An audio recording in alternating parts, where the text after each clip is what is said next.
Bonsoir. Nous sommes très heureux d'accueillir Francesco Masci à l'ARP à l'Alba. Merci d'avoir bien voulu accepter cette invitation. Nous accueillons un philosophe formé en Italie et en Allemagne qui travaille à Paris. Il a écrit tous ses ouvrages en français, Superstition en 2005, Entertainment, Apologie de la domination en 2011 et L'ordre règne à Berlin en 2013. Nous sommes heureux d'accueillir, je me permets de le dire, un philosophe qui traverse les diverses cultures européennes par-delà les clivages universitaires et qui renoue avec une tradition historique qui a compté des figures comme Descartes ou Spinoza, rien de moins. De cette position, il apporte une conceptualisation nouvelle sur notre modernité. Et dans ce cadre, il met en cause frontalement les pratiques de l'art contemporain. Il aborde à ce sujet le cas de la ville de référence à ce sujet, Berlin. C'est pourquoi nous ne pouvions qu'être intéressés pour en savoir plus sur ses conceptions et nous sommes d'autant plus impatients d'accueillir sa présentation. Merci.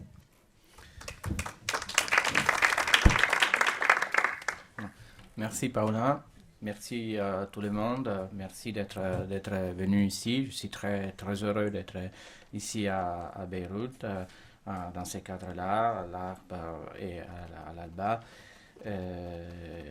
Et donc, je vous remercie d'être de mes côtés. J'espère qu'on aura une petite discussion après mon intervention.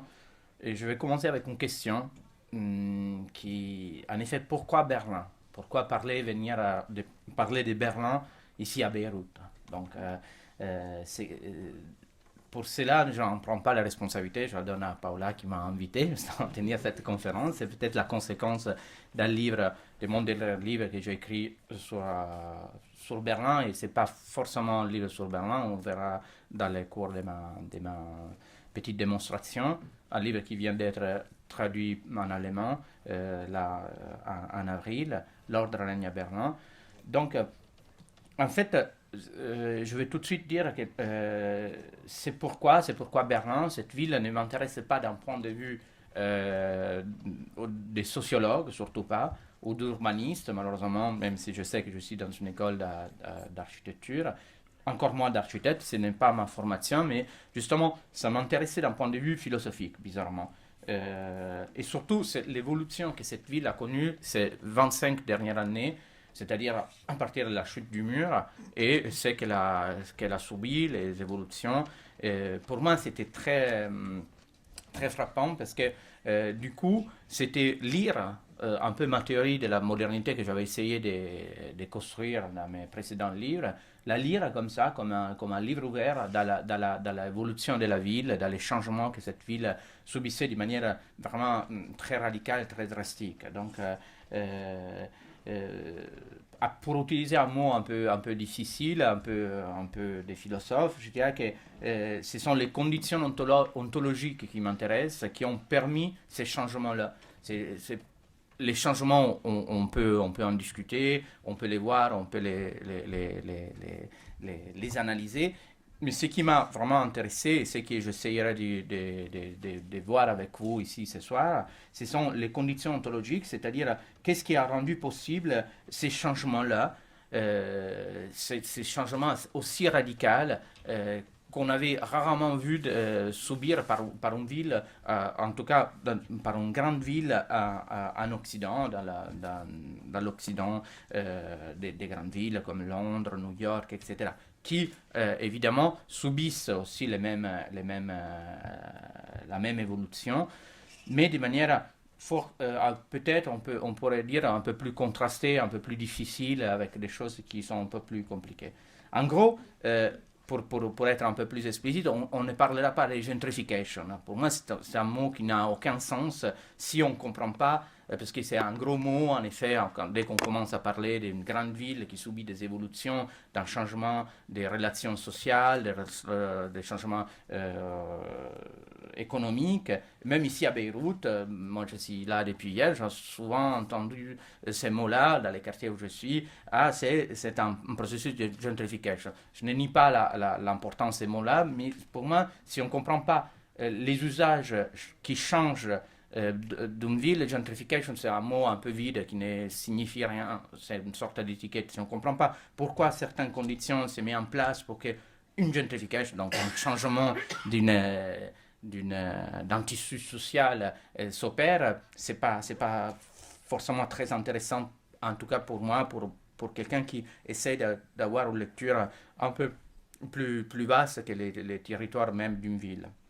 Donc, qu'est-ce que cette évolution dont je vous parle depuis le début? Pour le dire rapidement, il s'agit de cette évolution qui a subi Berlin et qui m'a attiré, qui m'a dit que c'était là que je pouvais lire de manière physique mon histoire et mon nouvelle histoire, ma nouvelle lecture de la modernité. C'est la substitution de la densité d'un territoire et vous, peut-être vous savez mieux que moi qu'est-ce qu'une une densité d'un territoire, c'est-à-dire c'est des liens très, très complexes, un réseau des relations très, très complexes et très compliquées entre les relations socio-économiques, aussi des projections imaginaires que les habitants font sur leur quartier, leur ville. Tout cela se mélange d'une manière très, très fine avec des relations aussi des classes d'âge, des classes sociales, des problèmes d'immigrés,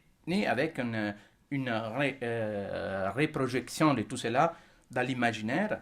Tous ces réseaux assez complexes a été, on peut dire, évidé, a été entièrement substitué par et remplacé par ça que j'appelle un flux d'images, un flux imaginaire, un flux d'images qui sont des images objectives, universelles, complètement détérioralisées, c'est-à-dire ce ne sont pas des images, justement, des projections que les habitants de Berlin, les Berlinois, c'est-à-dire ont construit et ont projeté dans leur ville en conséquence de ces confrontations au quotidien qu'elle avait, mais sont des images vides de représentation, qui ont et autant vides de représentation qu'éphémères. Ces flux continuent à remplacer ce qu'on appelle la densité d'un territoire. C'est-à-dire que pour la première fois en Occident, en effet, on peut dire qu'il y a une ville qui est, comme je l'ai dit, entrée en apesanteur. C'est-à-dire, on a l'impression, depuis 25 ans, qu'il n'y a plus une prise sur les territoires, que, comme je l'ai dit dans les livres, avec une boutade, presque un paradoxe, on peut être berlinois même si on n'habite pas à Berlin. Il y a une telle projection faite d'un imaginaire qui est universel, qui correspond à tout. Et après, on va essayer de décrypter cet imaginaire, on va décrypter ces flux imaginaires, d'où il provient, quels sont ses effets. Mais il y a un tel, justement, il est tellement universel, il est tellement déraciné et déterrorisé que, comme je l'ai dit dans les livres, on peut être berlinois même si on n'habite pas à Berlin. En effet, désormais, Berlin ne représente plus un état d'esprit qu'une condition physique d'un habitant qui est confronté au quotidien avec justement la réalité de son territoire. C'est une sorte d'état d'esprit. Qu'est-ce qui implique cet état d'esprit? En fait, c'est juste un état d'esprit qui est, en gros, déterminé par une volonté d'une liberté extrême, d'une extrême liberté de l'individu qui croit à réaliser à Berlin cette idée, à Berlin, dans cet espace, comme je l'ai dit, qui est devenu plus un espace imaginaire qu'un espace concret, réel, fait de relations complexes, croit vivre finalement cette promesse de liberté extrême, promesse qui a été émise dans la modernité à ses propres origines. C'est-à-dire, c'est comme si à Berlin, et d'ailleurs il y a un chapitre dans mon livre qui s'appelle Berlin, terminus de la modernité, finalement, cette histoire de la modernité, qui au début, à la naissance entre le XIVe et le XVe siècle en Italie, avec la Renaissance italienne, naît, commence à se mettre en place avec une promesse, et on va voir, la chose est un peu plus compliquée, mais faite à l'individu d'une liberté sans limite. Et finalement, on découvre que cette liberté est presque là, mais d'une manière réalisée d'une manière presque imaginaire. Donc, c'est exactement ça qui attire finalement à voir cette utopie d'un espace entré en apesanteur où tout est possible, où tout semble possible sans que l'individu soit plus soumis à aucune contrainte. Vous pourrez me dire, mais c'est très bien, c'est magnifique, c'est le paradis sur Terre, c'est finalement l'utopie de Thomas More qui est réalisée. Pourquoi aller enquêter là-dessus? Au contraire, il faudrait inciter les gens. Parce que la chose, comme on va voir, est un peu plus compliquée. Cette liberté qui est fictive et qui est imaginaire, donc, elle se paye au prix justement d'une déréalisation de tous les rapports sociaux qui est très importante. On peut dire justement, si vous me le permettez un peu, euh, euh, c'est très important pour moi justement de faire une petite lecture historique de cette destinée de la modernité. Moi j'appelle justement cette terminus de la modernité parce que c'est la réalisation d'une liberté qui est vide et qui est vécue que par les images, que par les événements, qui est produite par ce que j'appelle la culture absolue. Et on va voir aussi ce qu'est pour moi la culture absolue. Il ne s'agit pas pour moi des musées, des galeries d'art, des artistes, mais il s'agit d'une machine à recoder la temporalité du réel. Mais tout cela, j'aimerais un peu le lire en faisant cette lecture d'une histoire de la modernité un peu différente. On peut dire que de tout de suite, en fait, la modernité, euh, donc, en fait, cette culture absolue, cette liberté, c'est ça, j'anticipe un peu sur mes conclusions, euh, euh, sert à organiser cette liberté extrême paradoxalement. C'est pour ça que mon livre s'appelle L'ordre règne à Berlin, qui n'est pas un titre original, parce que c'est le titre du dernier article qu'avait écrit Rosa Luxemburg avant d'être tuée par les corps francs, par les militaires qui essayaient à la solde de la social-démocratie de contrecarrer la révolution spartakiste. Elle avait écrit un article, L'ordre règne à Berlin, en disant, bon, la révolution spartakiste a fait faillite, et maintenant c'est l'ordre bourgeois qui règne. Et moi, d'une manière un peu presque par provocation, j'ai dit, pour que l'ordre ait finalement régné à Berlin, il, a, il, il aurait fallu attendre justement la révolution spartakiste, une crise économique, la prise de pouvoir par les nazis, la division de la ville en deux, l'occupation et la domination par une dictature communiste, et que tout cela s'effondre, que tout cela devienne de l'histoire, et que finalement la culture absolue, cette force, cette flux imaginaire, défasse complètement les liens très, très subtils dont est constitué les territoires même d'une ville, pour que finalement se réalise cet ordre. Donc, vous me direz, mais c'est une contradiction.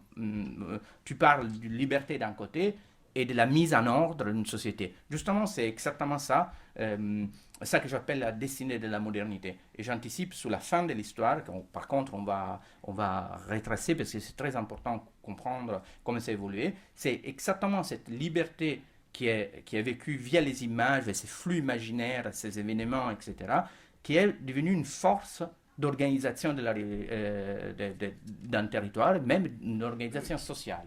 En fait, en gros, il y a des forces pour organiser une société. C'est la technique d'un côté, ou mieux, un ensemble de techniques différentes. Technique, quand je dis technique, je le dis avec un T majuscule, une technique qui chapeaute un ensemble de techniques différentes, qui prend en charge à notre corps même, comme on dirait en français, notre vie quotidienne. Donc ça peut être la médecine, les droits, l'école, les transports urbains, toute une série de techniques qui ils nous organisent, ils limitent même d'une manière absolument contraignante notre liberté dans la vie quotidienne.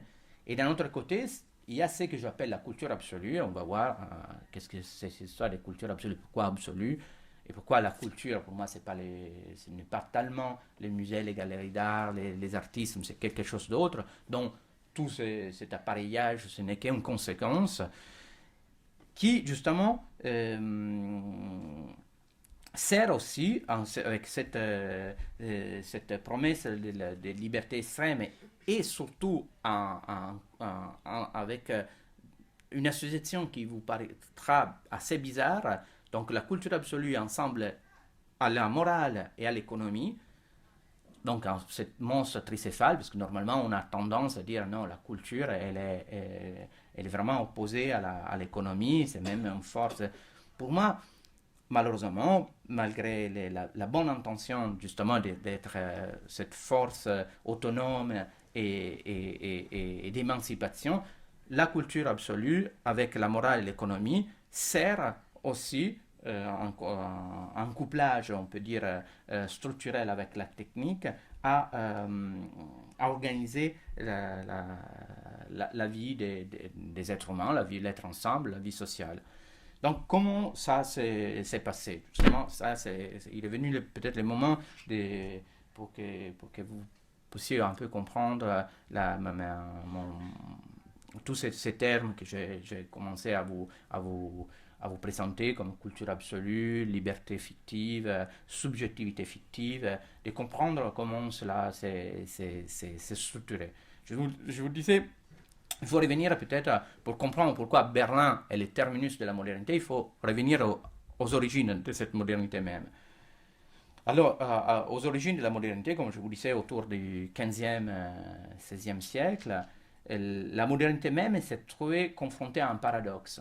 En fait, elle devait concilier des choses qui paraissaient inconciliables et qu'elle elle-même, cette modernité même, elle avait créées.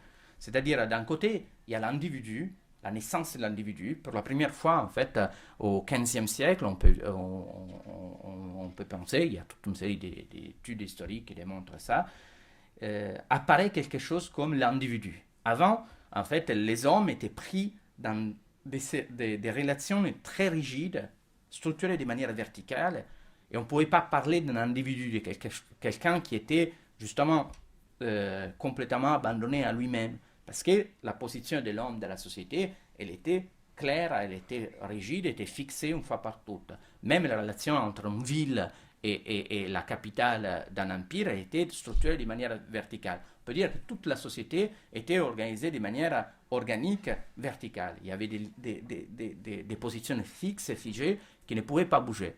En fait, vous naissez noble, vous naissez paysan, vous naissez destiné au sacerdoce. Ça, c'était votre profession et c'était très très difficile. C'était juste des cas vraiment du hasard, mais c'était impossible de changer votre position. Avec des évolutions évidemment économiques et culturelles dont on ne va pas s'attarder ici, toute cette structure très rigide et verticale, elle est ébranlée, elle tombe à ruine, on peut dire. Il y a une déstructuration radicale de la société. Et donc, c'est là qu'il naît vraiment quelque chose comme quelqu'un comme l'individu. Même dans la société grecque, où il y avait quand même une attention très, très importante à l'humain, on ne peut pas parler forcément d'un individu. Parce qu'encore la cité était quelque chose qui était de manière holistique, comme dirait Louis Dumont, encore plus important que l'individu lui-même.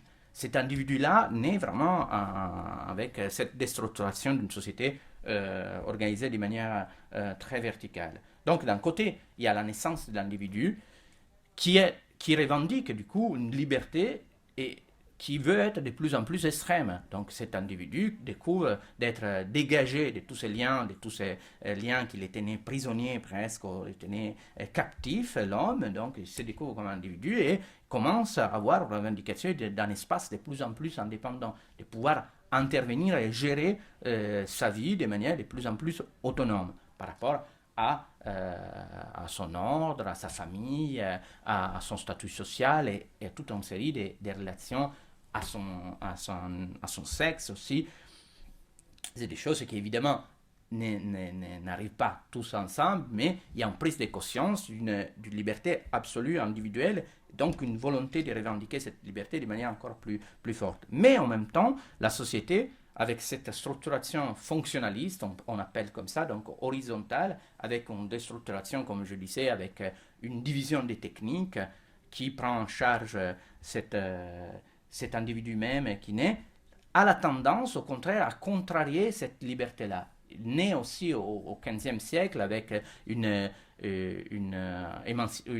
forte accélération du progrès technique, donc d'une fonctionnalisation des techniques différentes,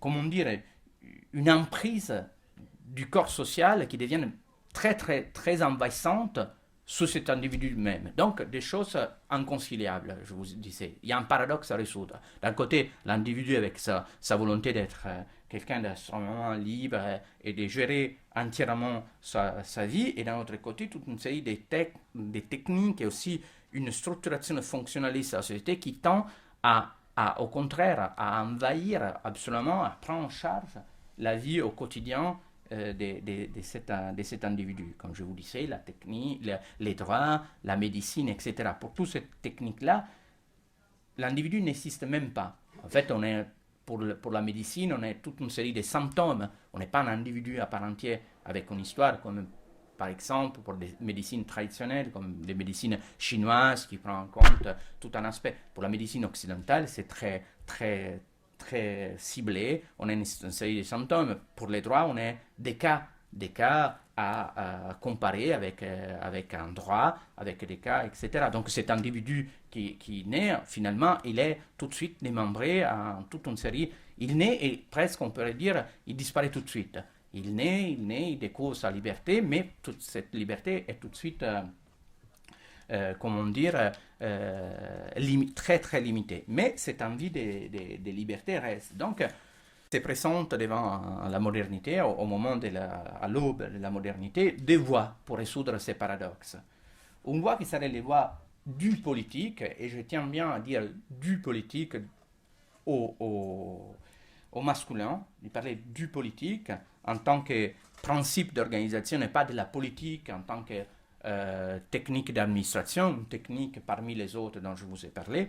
Donc, il y aurait une voie qui est, on peut dire en gros, la voie de Machiavel, de l'aube du politique, c'est-à-dire d'accepter une liberté limitée, c'est-à-dire avec l'acceptation d'une confrontation immanente d'un monde qui est partagé en amis-ennemis, mais attention, parce que ici c'est très important de le dire, et surtout ici, cet ami-ennemi, cette confrontation n'est jamais polarisée de manière ni religieuse ni morale. C'est-à-dire, mon ennemi, c'est quelqu'un que j'accepte comme ennemi. Carl Schmitt, c'est un philosophe allemand qui a d'ailleurs repris et même donné cette définition du politique et dit même l'ennemi, c'est c'est la figure de ma question existentielle. Elle n'est jamais mauvais, n'est jamais quelqu'un que je dois haïr, qui est mauvais, c'est simplement quelqu'un avec lequel je dois me confronter. Donc je parle de Machiavel parce que Machiavel dit c'est cette liberté limitée de l'individu qui finalement se confronte avec d'autres dans une compétition, dans une confrontation immanente civile. C'est ce qui, pour Machiavel, avait rendu très très riche la vie des cités romaines civiques. Et donc c'était un peu le modèle de concilier une société qui avait une tendance à envahir de plus en plus l'espace de liberté de l'individu, et par contre cet individu qui devait se retrouver dans cette confrontation permanente, devait accepter finalement des limites à sa propre liberté pour d'autant plus être un chiv, un citoyen et avoir une vie pleine, digne d'être vécue. Mais à côté de cette voie, qui est en effet une voie compliquée, parce qu'en fait, il y avait, comme on va voir, c'est une chose, évidemment, on en est bien conscient d'avoir l'acceptation d'un champ social divisé en amis et ennemis dans les petites villes de la Renaissance italienne, avec une technique encore mineure, avec une religion peut-être qui est mise entre parenthèses. C'est tout autre chose dans l'évolution justement technique, du progrès technique de la modernité, pouvoir supporter ce que cette division du champ social en amis-ennemis comporte en violence, en risque d'un dérapage constant, etc. Donc ces voies politiques, pour moi, ont été écartées parce que finalement, la modernité, et c'est un peu mon hypothèse, c'est tout mon travail, après, ne vous inquiétez pas, j'essaierai de revenir sur quelque chose de plus concret, donc c'est à partir de lequel j'étais parti, de Berlin. Mais il y avait une autre voie, la voie culturelle, on peut dire, c'est-à-dire la projection de l'individu hors de cette réalité conflictuelle dans son temporalité utopique, une temporalité de la perfection. Donc c'est la voie de Thomas More en gros.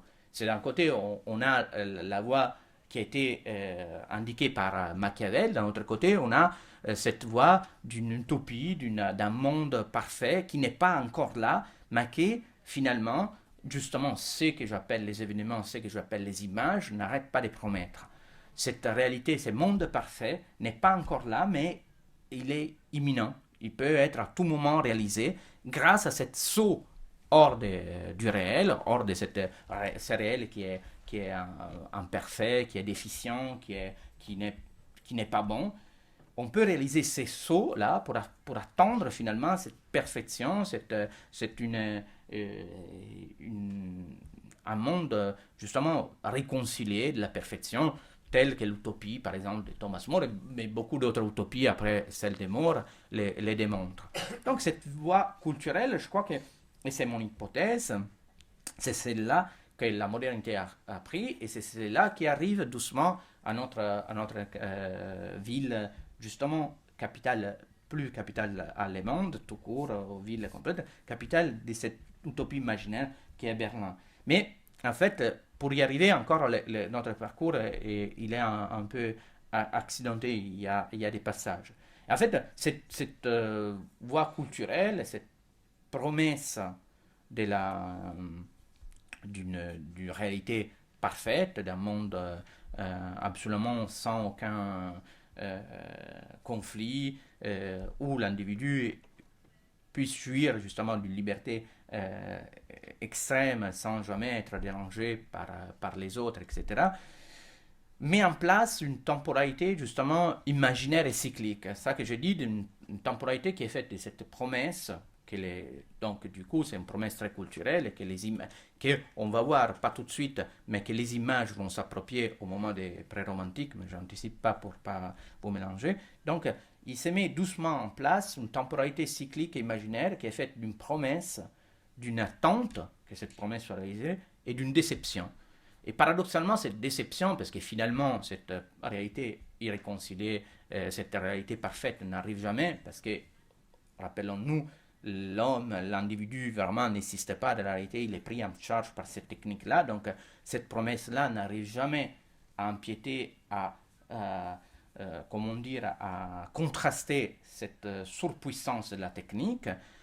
Mais paradoxalement, chaque déception n'arrête pas la promesse, dit bon, finalement, ce réel-là ne peut pas être transformé. Au contraire, la chose magique de cette temporalité, c'est pour ça que j'appelle une temporalité cyclique, c'est que chaque déception réactive ce processus, ne refait que encore surenchérir avec des promesses encore plus fortes.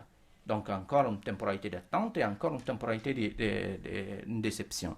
Mais évidemment, cela met en place de manière compliquée jusqu'au XVIIIe siècle, jusqu'à la fin du XVIIIe siècle, XIXe siècle. Et après, je ne vous ennuie plus trop avec les dates et avec l'historique, mais juste pour comprendre cette évolution, c'est important pour comprendre justement si je parle du terminus de la modernité, on veut savoir d'où vient ces trames ou ces trains qui est parti quelque part.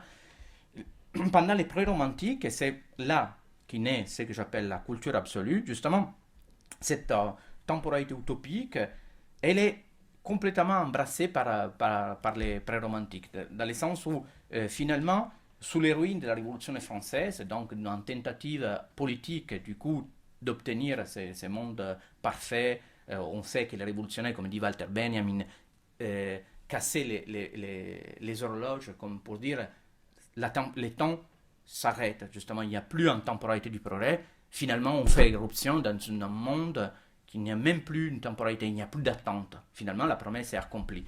Évidemment, sous l'héroïne de la Révolution française, qui n'est fait que restructurer des avancées du progrès technique pour un ordre bourgeois, Les pré-romantiques, très déçus, comme on sait, comme est né le romantisme allemand de la Révolution française, reprendre cette critique radicale du monde et de la société faite par les images immanentes, et on peut dire, si on pense à tous les écrits justement des penseurs aliénins, pour citer les frères Schlegel, au Eichendorff, au Novalis, qui dit le royaume de Dieu, en fait la culture doit donner le royaume de Dieu ou rien. Donc il y a une emphase presque religieuse faite et donnée aux images, du coup, finalement, qui ne représentent plus rien. En fait, les images, les événements au moment des pré-romantiques arrêtent de représenter quelque chose, d'être dans ces triangles un peu platoniciens où il y avait l'image qui représentait une idée et il y avait les peintres qui devaient la mettre en place physiquement.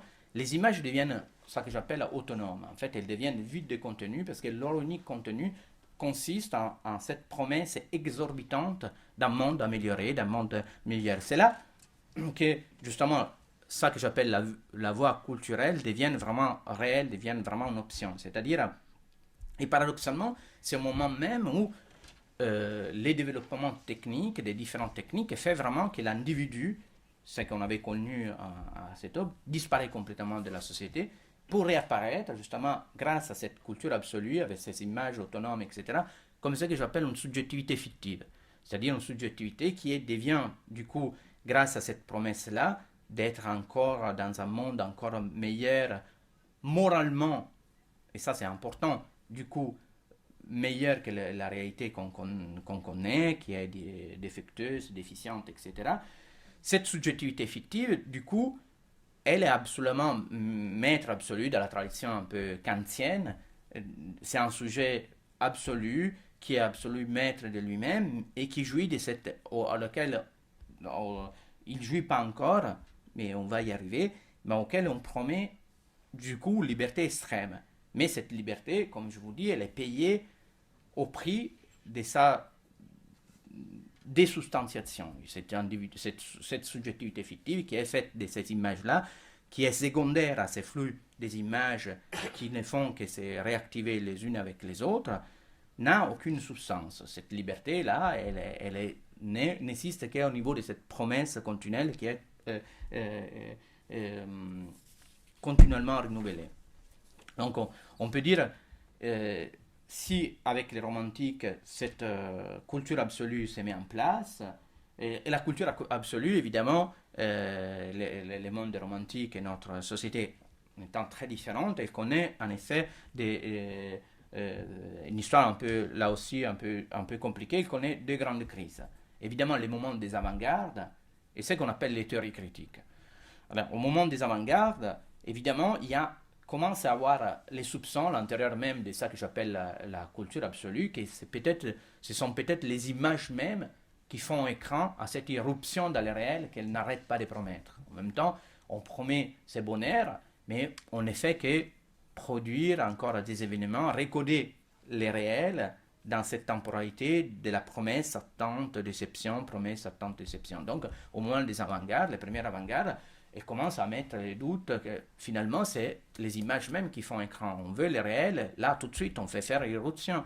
Donc entre les détruire Venise, cette beauté des Marinetti, du manifeste des futuristes italiens qui voulaient carrément détruire Venise parce que c'était quelque chose, il fallait embrasser complètement à plein corps l'évolution technique, parce que c'était celle-là qui finalement pouvait nous donner ces réels, améliorer les réels. Et là, disaient les futuristes, il suffit de l'embrasser, la vitesse, les trains, etc., construire des grands magasins ou des centres commerciaux à la place de Venise. C'est ça qui donnera vraiment le bonheur aux hommes. Ou les Marx et Rimbaud d'André Breton, où justement il voulait finalement renverser le monde, et ça c'est significatif encore, avec ces mélanges bizarres de Karl Marx et de Rimbaud, les poètes, et donc encore une fois en injectant une emphase très forte sur la possibilité des images. Quand j'utilise ces mots images, encore une fois, on parle des images autonomes, et ça peut être très bien, c'est plus que les images classiques comme on voit et dont on sait qu'on est fortement entouré, il faut toujours penser que je parle d'événements à ce recodage de la temporalité en quelque chose d'une promesse à tente déception. Donc, André Breton, en disant Marx et Rimbaud, démontre bien que les avant-gardes, qui sont les premières, ça a été les premiers moments où finalement il y a une mise en doute que la culture, et la culture absolue pouvait être capable de faire irruption dans le réel.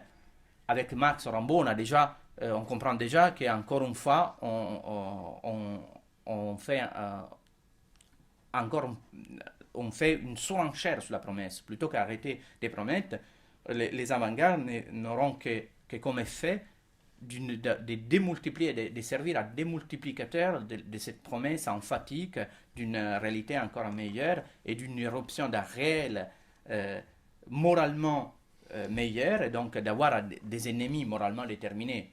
Là, cette fois-là, non pas comme dans les politiques que Schmitt a défini, mais l'ennemi de la culture, là, on invente les monstres, les tout autres, l'ennemi, les mauvais. C'est très, très, très intéressant. Donc, mais avec ces Marx et Rimbaud, on comprend que la promesse est encore une fois réactivée et les avant-gardes donc ne seront pas capables d'arrêter ce cycle un peu infernal dans lequel la culture absolue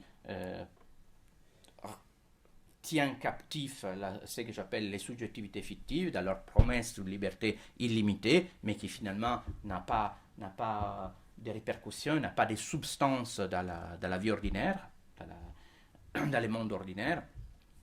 Et donc on comprend évidemment les avant-gardes, comme on sait, comme on peut les constater, elles sont finies au musée, au mien, et non pas, encore une fois, ces réels utopiques n'a pas été réalisé. Donc, deuxième crise, encore une fois, faite à l'intérieur de la culture absolue, c'est après, tout de suite après la Deuxième Guerre mondiale, en 1945, et dans les années 50, ce qu'on appelle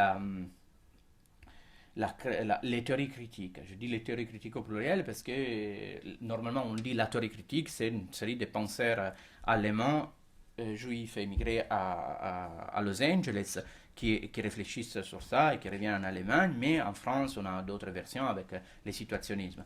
Bon, en gros, d'un côté Adorno Horkheimer et d'un autre côté, sans trop avoir de relations entre eux, sans aucun, d'ailleurs apparemment aucune relation entre les deux. D'un autre côté, Guy Debord en France, avec la Société du spectacle, là aussi, ils font une critique qui apparemment est très radicale contre ce que les Allemands appellent l'industrie culturelle. Donc, cette industrie qui finalement est incapable de donner cette réalité. Et c'est que Guy Debord, d'un autre côté, appelle la Société du spectacle. Encore une fois, on est éloigné de ces réels améliorés, de ces réels moralement parfaits, de cet écran d'image. Et encore une fois, on réinjecte l'illusion que finalement, en créant cet écran-là, le réel est là à nous attendre, cette sorte d'utopie, cette île utopique que Thomas More nous avait fait entrevoir au début du XVIe siècle en Angleterre, et serait là.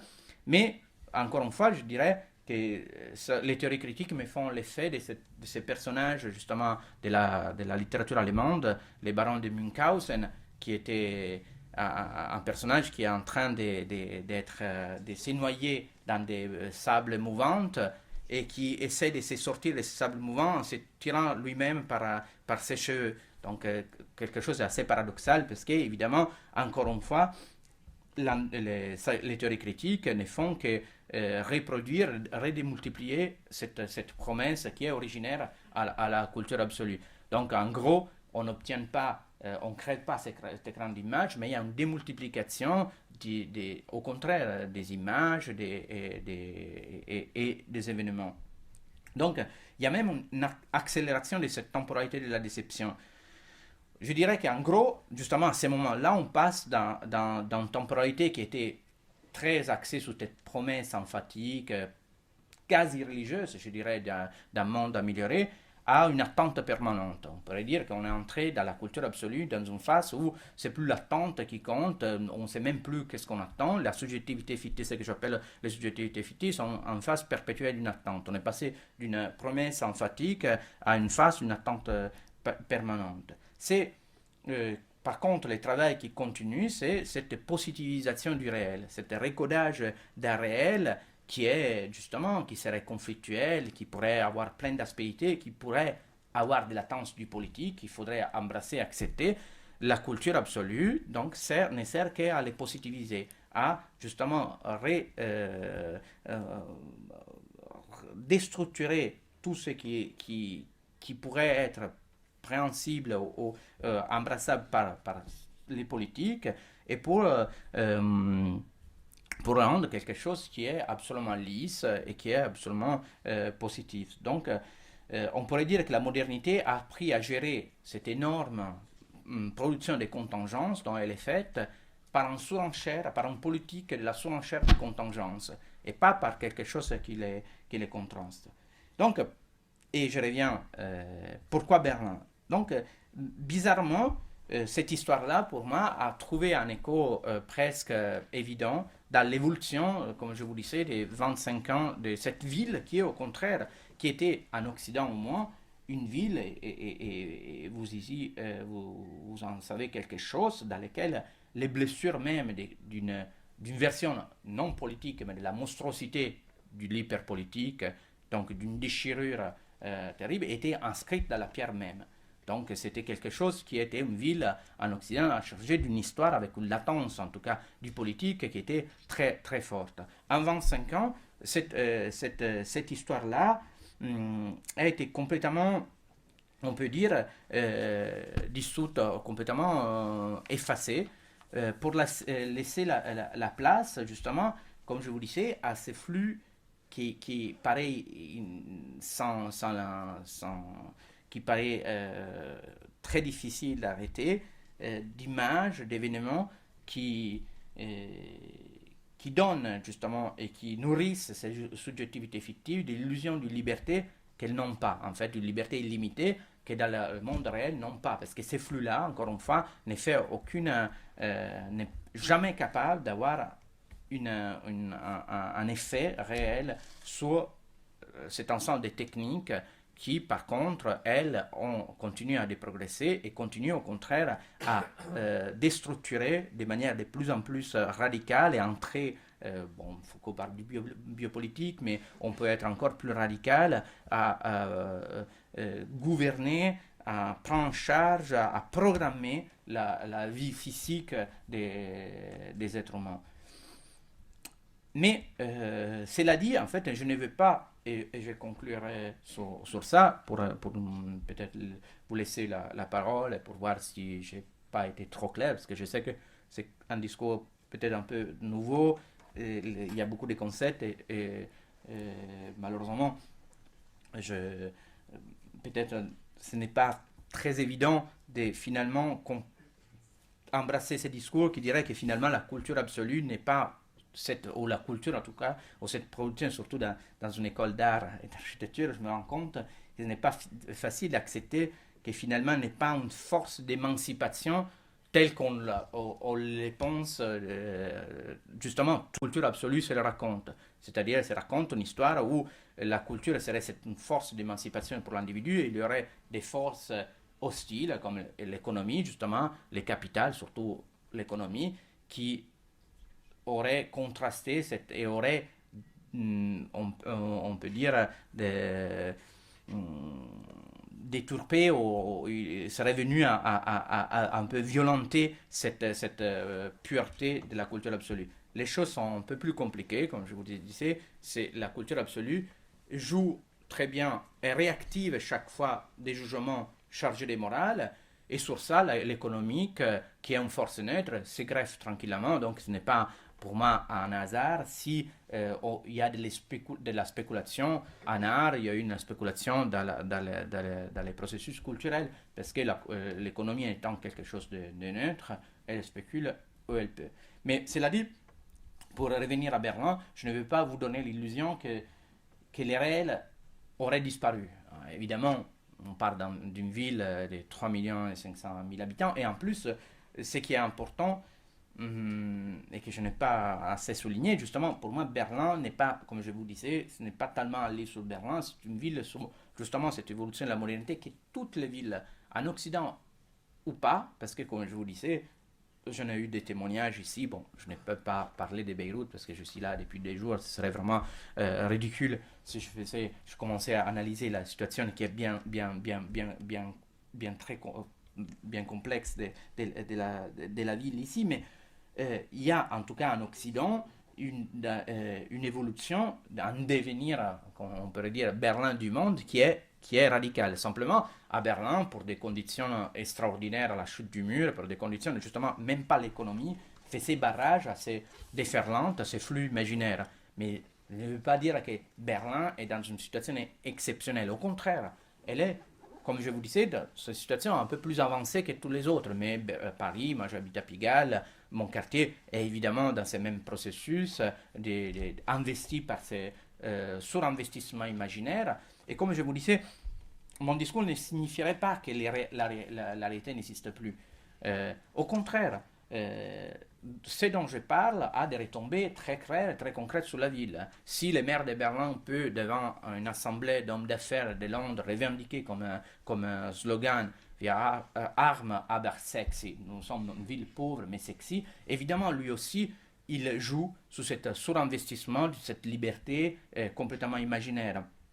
Et pour aller même au-delà, on peut dire qu'à Berlin, c'est la première fois qu'on voit les pelleteuses, c'est-à-dire la spéculation immobilière qui est gérée et n'est pas anticipe, mais elle est secondaire en surinvestissement imaginaire. C'est-à-dire, si à Berlin, il y a une montée des prix des immeubles, alors que la situation est bien moins tendue qu'évidemment à Paris, à New York, où il y a juste une pure loi néolibérale, capitaliste, qui gère l'offre, la demande, et donc il y a des prix qui grimpent parce que la demande est très forte, l'offre est limitée. À Berlin, toute cette spéculation qui est bien réelle et bien économique qui est vécue et qui est subie par les gens, est secondaire à une spéculation qui est justement imaginaire.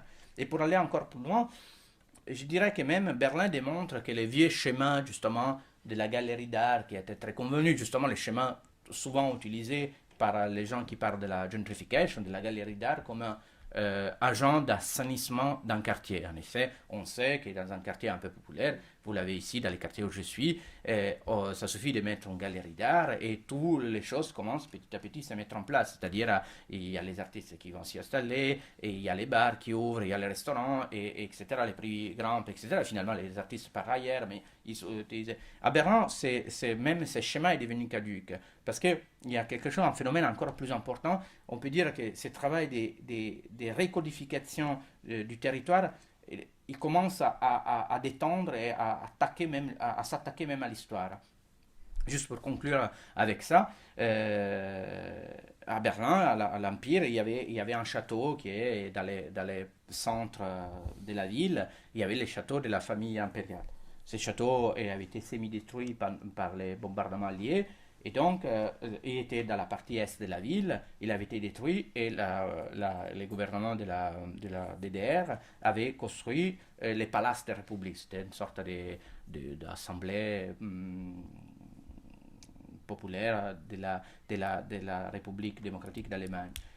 À la chute du mur, il y a eu un gros débat si garder debout ce qui pour beaucoup apparaissait comme un symbole de la dictature communiste, s'il est laissé comme mémoire, quoi faire de cet immeuble-là. Finalement, ils ont décidé de la battre, et là, surprise générale, le Sénat de Berlin, après un débat très, très animé, mais avec un vote qui est presque unanime et qui traverse donc les différences politiques, a décidé de reconstruire sur ce site même les palais impériales.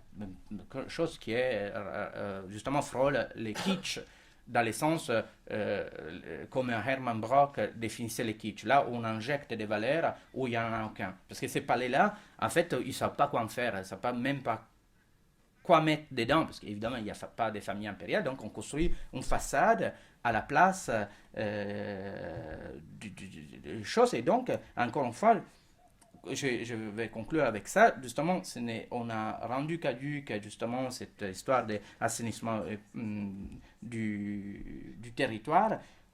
La culture absolue, on pourrait dire, ça commence à s'attaquer à l'histoire. Elle commence à transformer même, et à avoir un effet de neutralisation sur l'histoire même.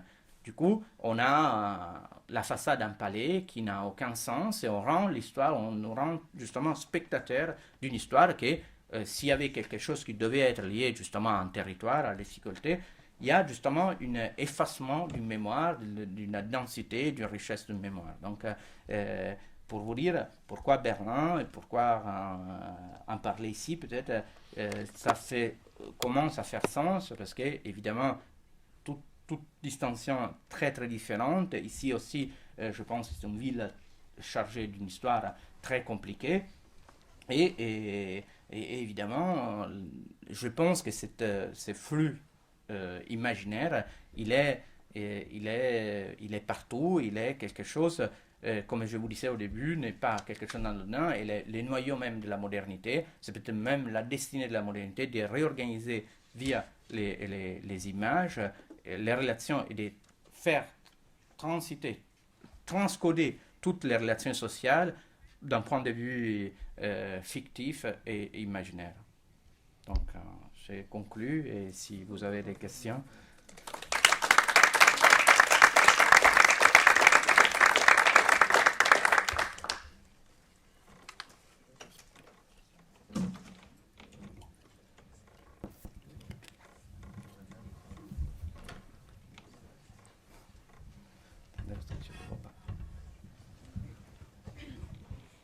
Oui, moi j'ai une question en fait, parce que là vous avez parlé un peu de Guy Debord et de l'école de Francfort et des choses comme ça, et moi j'ai pas très bien compris comment votre théorie, si j'ai bien compris, elle est basée sur ces concepts, la subjectivité fictive par exemple. Comment ça se distingue? Moi je vois beaucoup de parallèles en fait entre ce que vous dites et ce que dit Guy Debord, ou ce qu'il montre dans son film, ou ce qu'il écrit dans son livre, et ce que dit déjà Marx. Donc, ce que j'ai peut-être pas capté, c'est oui, comment ça se distingue et pourquoi ça change. Bon, bien sûr, Berlin, c'est un cas un peu spécial pour son histoire et tout ça, mais comment ça se distingue depuis les derniers 25 années? Si vous pourriez préciser. Oui, par rapport à Debord et en gros à ce que j'appelle les théories critiques avec l'école des francophones, donc la critique de l'industrie culturelle, je dirais simplement que justement moi, si j'ai une ambition et peut-être pas, c'est justement de rompre, de me positionner un peu en dehors justement d'une critique. Moi, j'essaie comme je dis, et je reprends ça à un philosophe allemand, Niklas Luhmann, je ne suis pas un observateur de premier degré, je suis un observateur d'observateur. J'essaie de rompre les charmes, justement, de cette critique qui, pour moi, est au centre même de ce que j'appelle la culture absolue, c'est-à-dire de critiquer d'autres événements pour en créer d'autres. Et moi, je trouve qu'en effet, ce n'est pas que je ne veux pas prendre parti. Je trouve qu'évidemment, dans les analyses de Debord, il y a des choses très intéressantes, et dans les films, et surtout le hurlement en faveur de ça, de la société du spectacle. Mais je trouve que justement, elle démontre paradoxalement qu'ils sont même au cœur même de cette illusion d'une critique permanente et d'une polarisation morale, par la morale, justement d'une critique du monde qui est toujours déficient, etc. Donc, moi, je ne dis jamais que, en fait, cette situation que j'ai décrite, elle est mauvaise, il faudrait trouver les instruments, finalement, pour faire éruption dans ces réels-là. Moi, je dis que simplement, la modernité, elle nous a donné ça, elle nous a donné et est en train de nous donner cette partage, cette organisation bipolaire du monde par la technique et par ce qu'on appelait en gros les événements et les images, par la culture absolue en gros. Mais je n'ai pas la prétention justement de trouver encore une fois quelque chose qui renverserait et qui il n'y a pas de promesses. Si vous voulez, la différence, c'est que peut-être dans ma lecture, il n'y a pas de promesses d'un réel à améliorer. Mais je crois que, déjà, je crois que Debord critique aussi ça, en fait, la critique pour la critique, et il dit que ça devient un effet de mode. Il dit, bon, les protestations, justement, ça fait partie. Ouais. En fait, ça, il le dit. Mais je crois que ce qui est plutôt la recherche aussi, d'ailleurs, d'Adorno, c'est de subvertir cette logique à travers ce qu'ils sont en train de faire, ou Debord, surtout, à travers aussi le montage, justement, ce qu'il fait. C'est pas seulement créer un nouveau spectacle, je crois. Oui, non, bien sûr, lui, il ne crée pas de nouveau spectacle, mais pour moi, il démontre que le spectacle est mutant, dans le sens qui est codé dans la forme même. Ce n'est pas une question du contenu. Et c'est très intéressant ce que vous dites. C'est l'échec, si on peut parler d'échec de Debord et d'Adorno, est déterminé par le fait que ce n'est pas une question de contenu, ce n'est pas combien j'injecte des critiques sur le réel qui me permettra de le dépasser. Mais c'est justement une perfection presque de la culture absolue de faire que ce réel est toujours comme dans un horizon et les événements, quoi qu'ils fassent, ils ne pourront jamais attendre cet événement parce que plus on avance et plus l'horizon recule. Et donc on est toujours enfermé dans cette carcan formel. Mais c'est exactement dans la forme qui est... Mais c'est justement ce que, par exemple, Adorno fait pendant tout au long de sa vie. Il cherche une forme qui sait de sortir de là. Oui, mais c'est ça un peu son échec, le fait, mais qui, en fait, il veut sortir de là. Il pense qu'il y en a au-delà, parce que de toute façon, s'il y a quelqu'un qui a quand même des emphases religieuses, c'est Adorno. Le dernier aphorisme de Minima Moralia, c'est carrément un aphorisme presque religieux. Ouais, il y a quand même une emphase très forte sur la rédemption, sur l'eschatologie qui est très forte, encore plus, je dirais, que chez Adorno que Debord. Sous Debord, je suis prêt à admettre qu'il y a quand même des tentatives, même si après il y a une emphase énorme des situationnistes, même de Debord lui-même, dans la possibilité justement des images aussi, d'échapper aux images, quand même, aux écrans des images. Dans son dernier film, In Girum Noctes et Talumam Ignis, c'est très frappant aussi, ces regards rétrospectifs très mélancoliques, très nostalgiques sur un échec, mais qui désigne qu'il y avait la possibilité d'une réalisation. C'est ça que moi, je ne pense pas qu'il y a un au-delà de ça. Oui, mais est-ce que votre réponse à cela serait qu'il y a un déterminisme? Donc, parce que moi je pense, ou ma lecture de Adorno et de Debord et de ces gens-là, c'est un peu qu'ils pensent malgré tout, disons. Parce qu'ils disent, moi je ne peux pas lire quand même dans Adorno qu'il y aurait une solution, ou la rédemption, je la comprends aussi plus dans un sens messianique, peut-être juif en fait. Justement une autre temporalité qui pourrait s'instaurer, comme Benjamin aussi en fait, comme ils ont fait tous les deux.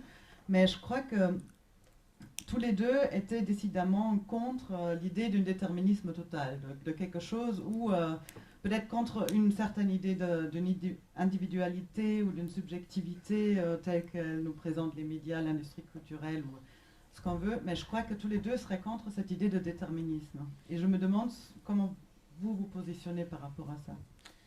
Oui, moi, je pense qu'hélas, justement, cet individu-là, en tout cas dans les conditions-là, toutes ces émancipations, tous ces changements ne lui arriveront que par la technique. Même, en fait, ces revendications de liberté constantes qui sont réinjectées par la culture, elles sont toujours secondaires. Souvent, ce ne sont que justement des revendications culturelles et qui ne font que réajuster les avancées techniques. Par exemple, et je ne dis pas que ce sont forcément des choses mauvaises, mais l'émancipation sexuelle en Occident, elle est beaucoup plus loin conséquence de l'invention de la pilule que des luttes pour l'émancipation elle-même. C'est-à-dire, souvent, la culture joue aussi un rôle de réajuster une sorte de retard qu'elle a par rapport à l'autre mise en place technique. Donc, oui, si vous aimez les mots, moi je l'aime pas tellement, mais oui, peut-être il y a un déterminisme dans moi, mais que j'embrasse pas. Je ne dis pas c'est bien que ce soit comme ça, mais je ne pense pas que justement cette promesse, et là je suis pas tout à fait d'accord avec vous. Je pense que dans Adorno, il y a quand même aussi une emphase sur l'individu, sur l'individualité, la vie privée, la vie blessée, cette incapacité désormais d'une société que lui trouve barbare de préserver justement l'individu dans son intime. Il y a quand même aussi l'attente d'une société qui soit capable de donner à cet individu une intégrité. Donc, même chez Benjamin, il y a quand même, comme ils disent, une dialectique entre ça. Et donc, oui, si vous voulez, par rapport à ça, moi, je suis beaucoup plus déterministe dans le sens, je ne crois pas à l'émancipation de l'individu, surtout par la culture. L'émancipation qui, après, c'est réalisée de manière non individuelle. Mais de cet individu-là pris dans ces liens-là, cette émancipation, je ne la crois pas possible via les images ou les attentes.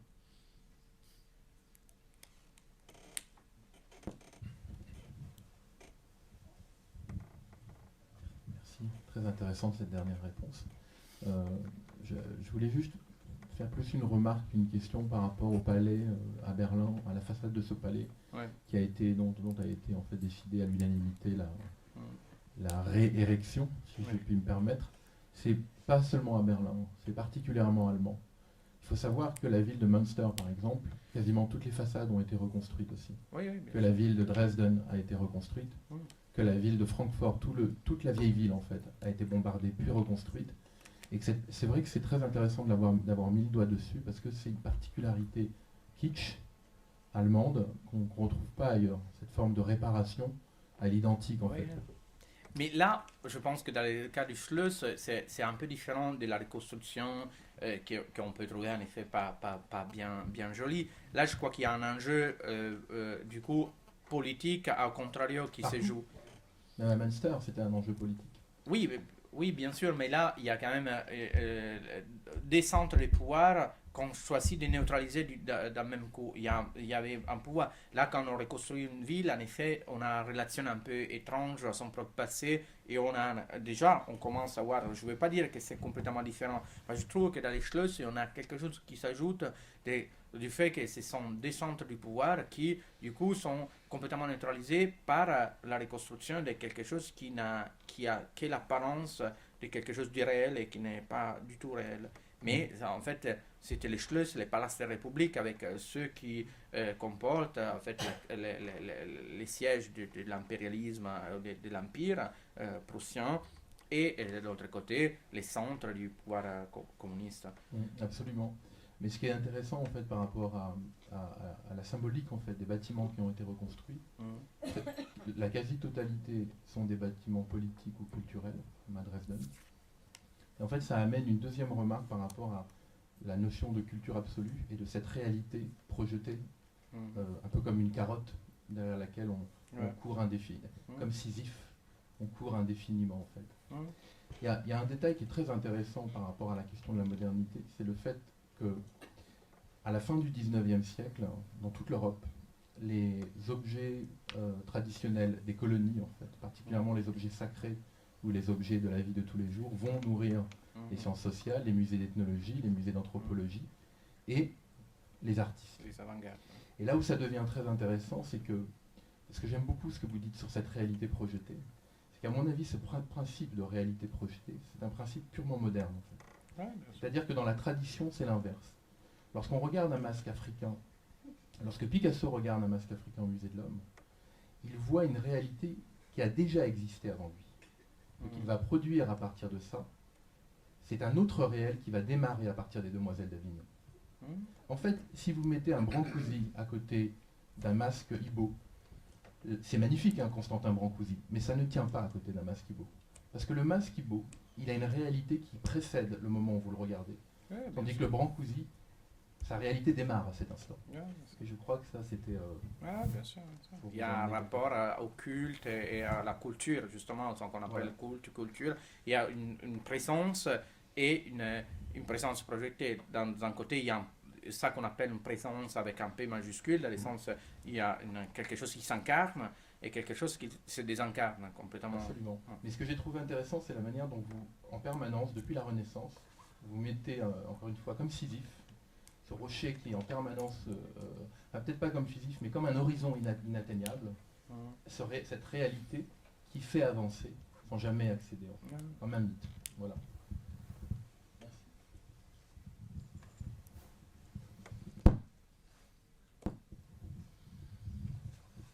Juste une petite... merci beaucoup déjà pour votre conférence. Et juste une petite remarque sur la question du Berliner Schloss avant de poser ma question.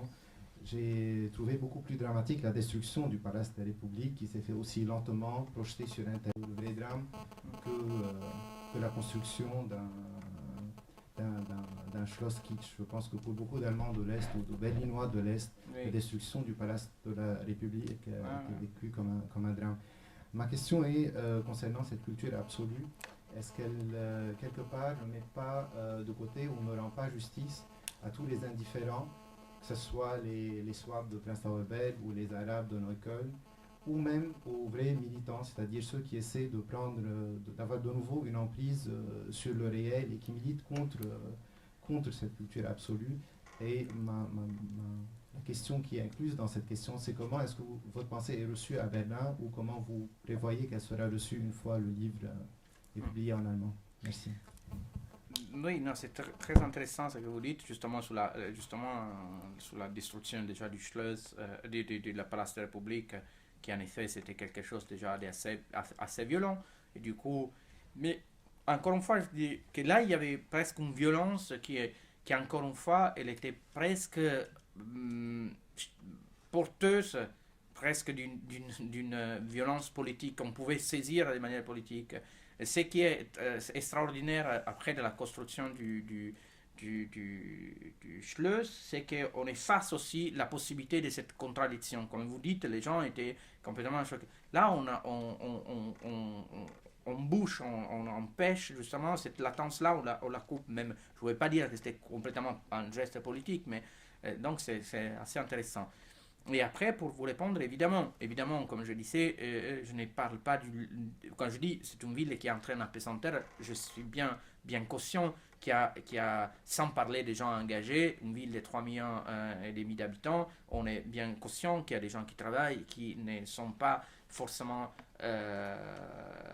actifs dans la culture absurde, dans ce que j'appelle la culture absurde, dans ce travail des cultures absurdes, mais qui la subissent en effet, qui la subissent autant. Comme je disais, l'économie n'a pas disparu, mais qu'il faut bien être conscient que cette promesse de liberté ne se fait pas sans dégâts, dans le sens que cet espace qu'en 91 tout le monde avait à Berlin, se fait aussi parce qu'il y a eu un départ, en effet, de beaucoup d'habitants de l'Est qui ne pouvaient pas se permettre, malgré tout, pour eux déjà très importante, pour les gens qui venaient de l'Occident, très, très, très ridicule même, mais la montée des loyers. Donc il y a quand même des conséquences. Cette culture absolue, je ne vais pas dire qu'elle est justement, ce serait anodin. Mon discours, c'était juste une machine qui fonctionnait complètement autonome. Je veux dire qu'après, les retombées sur les réels sont importantes. Et donc, comme vous dites, évidemment, mais par exemple, les Schwab, pour moi, ils embrassent complètement dans le sens, il y a cette arrivée, et même c'était pour rendre clair un débat un peu berlinois, il y a une sorte maintenant d'animosité très, très fortement exprimée contre une classe, contre des gens du région allemande de l'Ouest, qui est une région assez riche, où les gens sont venus habiter à Berlin, etc. Et donc, cette animosité, pour moi, elle est même au centre de la caricature qu'elle prennent les politiques quand elle est gérée par la culture absolue. Ça devient une guerre de tout le monde contre tout le monde, une guerre symbolique. Mais il y a eu bien pire que l'animosité des Schwab, qui est déjà, ça a commencé comme une blague, et après commence à devenir presque un peu pointe, dans le sens, n'achetez pas ici parce que c'est un magasin Schwab, etc. un certain moment, soit en 2011, on a vu apparaître dans un quartier, en effet, censé être par autonome, sous les A de l'anarchie, donc sous les symboles des progressistes, quelque chose qui était assez dérangeant, dans le sens où il y avait écrit gay, nazi, hipster, les hipsters étant les gens à la mode, fuck off, désolé pour le gros mot, c'est-à-dire en mettant ensemble des gens qui étaient frappés par les A d'anarchie, donc en se revendiquant d'une tradition qui devait être d'émancipation et réaliste, on disait, et donc je dis la culture absolue, quand il y a de l'animosité, quand il y a une sorte de volonté politique, ça redevient la guerre de tout le monde contre tout le monde. Toutes les subjectivités fictives sont mises en compétition et ça devient une sorte de guerre obscène complètement entre les ridicules et les moralement donc violents. Donc là aussi, il y avait une sorte de condamnation morale qui était assez choquante de mettre ensemble les jeunes gens dans les gens un peu branchés, les nazis et les gays, avec l'histoire aussi des homosexuels qui ont subi des répressions très violentes. Ça, c'était quand même assez étonnant. Non, je dirais pas de l'immaturité politique, mais c'était pour moi assez significatif des choses quand elles sont recodées par ce que j'appelle la culture absolue, ça devient la guerre de tout le monde contre tout le monde, sans aucune justement possibilité de faire corps, d'avoir une volonté politique vraie. Et juste une troisième réponse que je vous dois, justement sur les associations engagées, etc., on m'a posé souvent les questions, on me disait, c'est pas vrai que Berlin c'est si apolitique, c'est cette ville politique, puis il y a beaucoup d'associations, des gens qui travaillent, etc. Et c'est encore une fois pour répondre ma réponse, et hélas pour moi, c'est des combats que je ne juge pas du tout mauvais ou inutile. Mais encore une fois, pour moi, ce n'est pas du politique. C'est justement une réadaptation. Souvent, c'est des combats sociaux, mais pas vraiment politiques. Et pour la réception, on va voir. Non, il y avait déjà, quand le livre était sorti en France, il y avait déjà un accueil dans la presse allemande. Bizarrement, il y avait un article sur la Frankfurter Allgemeine Zeitung et sur la Berliner Zeitung, avec un certain intérêt, évidemment, un intérêt un peu curieux, pourquoi quelqu'un qui est italien, qui habite à Paris, viendrait justement s'intéresser à la chose de Berlin, mais comme je l'ai dit souvent, c'est pas forcément ni un livre critique sur Berlin, ni un livre sur Berlin, ni d'autant plus un livre critique sur Berlin, mais il y a une certaine curiosité. En tout cas, souvent, les journalistes que j'ai rencontrés, les gens qui ont lu les livres, certains ils me disent en effet, sont des choses qui commencent à être... il y a une évolution de la ville qui commence à échapper un peu aussi cette une sorte d'ivresse au bout d'un moment d'une ville. Après, on se rend compte que justement c'est une ivresse qu'on paye même dans les territoires, même dans des choses très, très réelles, dans les réels.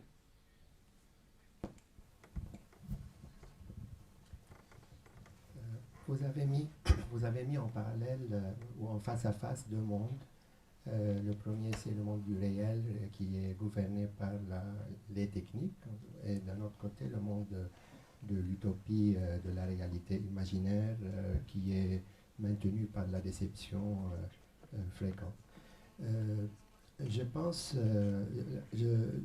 pose une question pour essayer de lier ce phénomène avec les beaux-arts et en liant les tentatives actuelles dans l'industrie créative comme étant des agents émulsifiants entre ces deux opposants tels que présentés par l'école de Francfort et Adorno, qui considéraient que l'industrie va finir avec la culture. Ouais. Qu'est-ce que vous pensez de ces tentatives quand l'industrie, aujourd'hui, surtout à l'ère du numérique, fait appel à des artistes pour créer une économie parallèle, un monde organisationnel parallèle, que même pratiquement, il y a des ministères qui changent de nom, comme en Angleterre, le ministère qui devient ministère de l'industrie créative au lieu de l'industrie culturelle, en se basant sur cette tentative de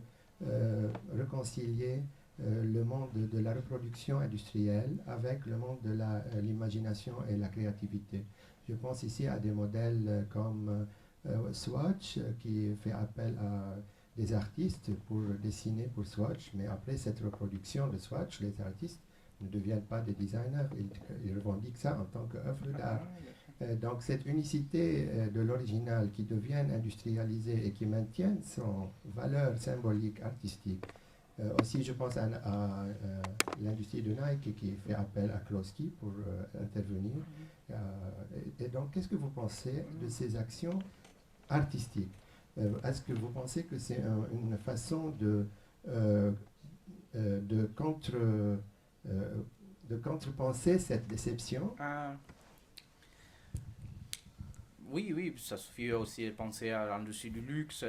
Louis Vuitton, il fait appel régulièrement à des artistes aussi, des artistes cotés, des artistes importants qui ont aussi une histoire très noble pour intervenir, souvent pas. Mais, et en effet, moi, encore une fois, je disais, c'est comme la spéculation de l'art, ça ne m'étonne pas comme les consultants dans les grands groupes économiques, les consultants philosophes souvent. Et il y a désormais des philosophes qui servent des consultants parce qu'ils seraient capables, finalement, dans une société justement fonctionnellement segmentée, de réinjecter du sens.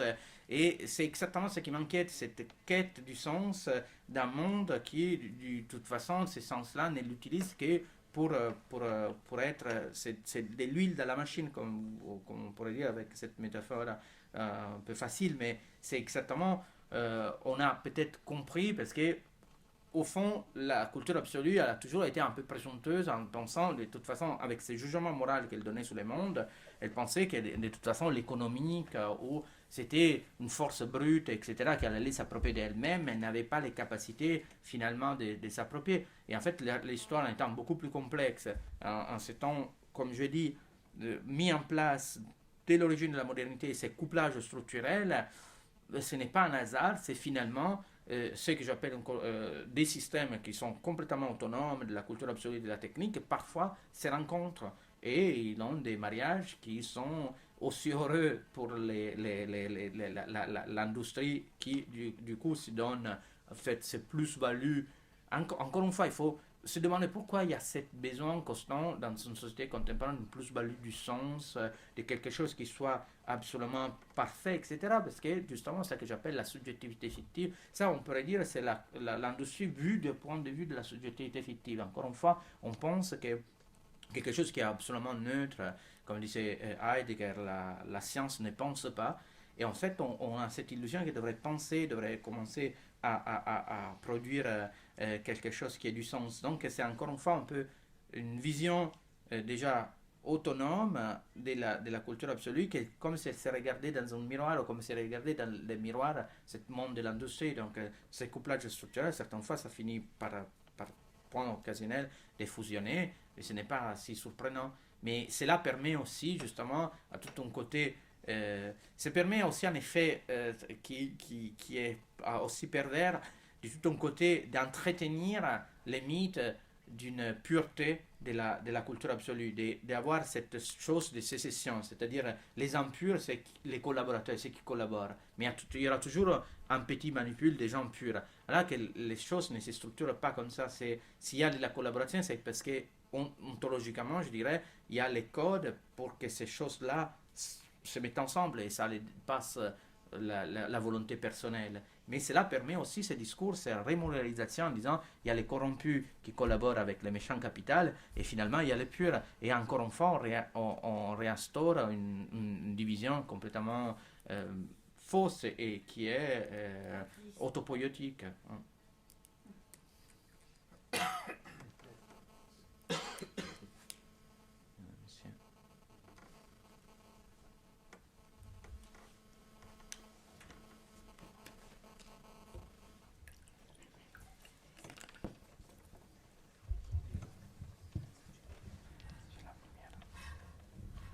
I don't know if I can ask in English.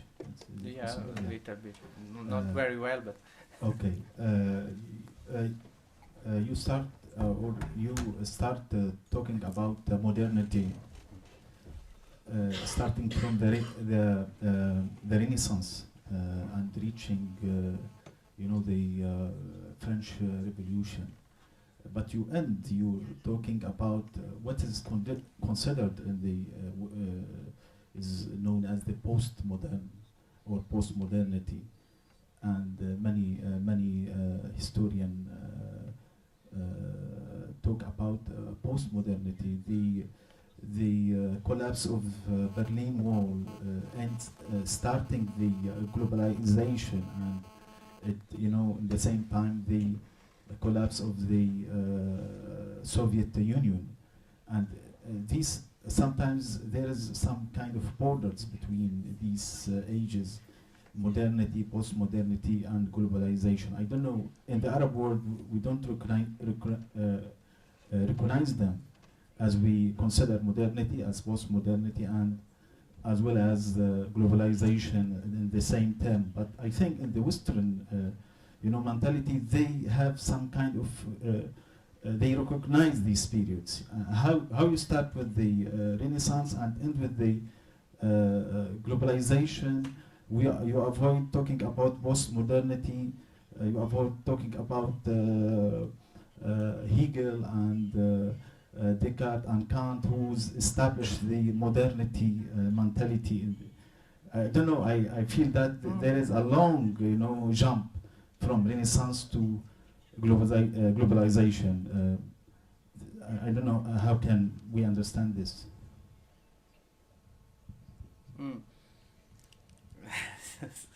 Let me see, because of that. If I didn't talk about the Descartes and Kant and Hegel, just a question of time. Sure, the fictive subjectivity is a consequence of the Kantian, I said also, subject. They became the absolute subject of Hegel. You're absolutely right. I did a big jump, as you said, because to me it was more simple to explain like that and not to have a philosophy lesson, to say that. But I don't think that we can talk about postmodernity now, because if you want to have something like post, that you have to accomplish something. If the modernity, to me, have to accomplish now promises. What I say now, the modernity is accomplishing these promises of this absolute freedom in an imaginary, in a cultural way. You can have something that is after that, because you have to finish that. I'm not agree with this classification of postmodern. To me, it means nothing, because we are modern. We are still really modern, because we live these promises that are really the promise of the modernity, is not the postmodern. To me, is the postmodern is just like a way of fashion philosophy in an architecture in the 80s, but it doesn't mean nothing at all. Like Luhmann said, is a kind of flattering or images of the modernity herself, to say, okay, I am behind myself, but not. We are still really modern, in a cultural way, not in a political way. But for Descartes or Kant, Hegel, you did a very good links between for what I call the the fictive subjectivity. The fictive subjectivity is the realization of the dream of Descartes or of Kant or Hegel, to have a very absolute subject, very free and dominant to the reality. The difference is not dominant in the reality, just in this imaginary field of event and pictures and images. Can I have something, please? Yeah.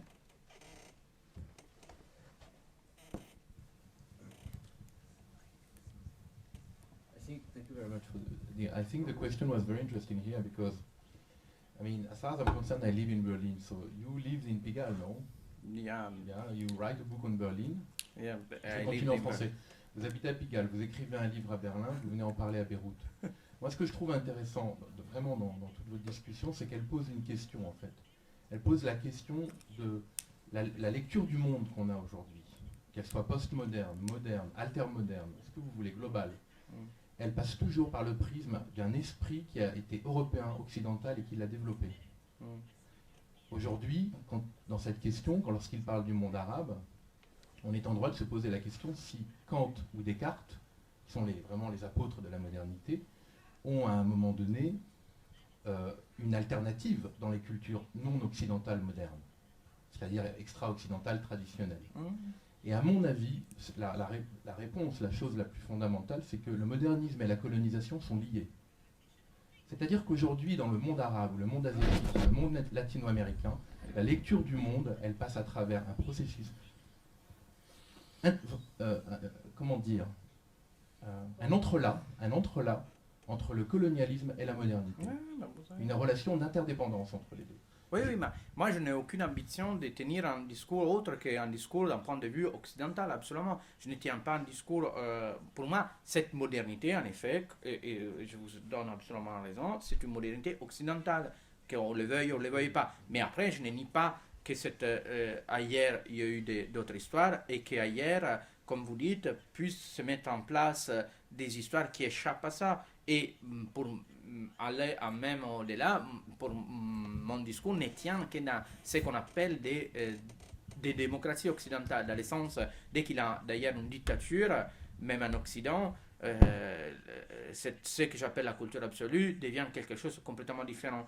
C'est-à-dire, pour moi, ce que j'appelle la domination, en Occident, dans une démocratie occidentale, elle a beaucoup plus intérêt à gérer l'ordre par libre circulation d'images et d'intervenir de manière ponctuelle dans les situations d'état d'émergence, etc., en restructurant de manière verticale une intervention avec la force. Et c'est donc des interventions économiques, et l'épargne, justement, elle intervient seulement là où elle a besoin. Et pour le reste, laisser gérer, se retirer derrière cet écran de circulation d'événements et laisser cet ordre se faire tout seul.